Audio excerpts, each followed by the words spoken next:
दुष्कर्म घर्ममपनीय चिराय दूरम्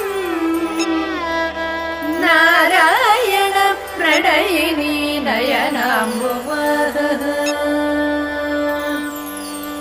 गीर्देवतेति गरुडध्वज सुन्दरीति शाकम्भरीति शशिशेखर वल्लभेति सृष्टिस्थिति प्रलयकेलिषु संस्थितायै तस्यै नमस्त्रिभुवनैकगुरोस्तरुण्यै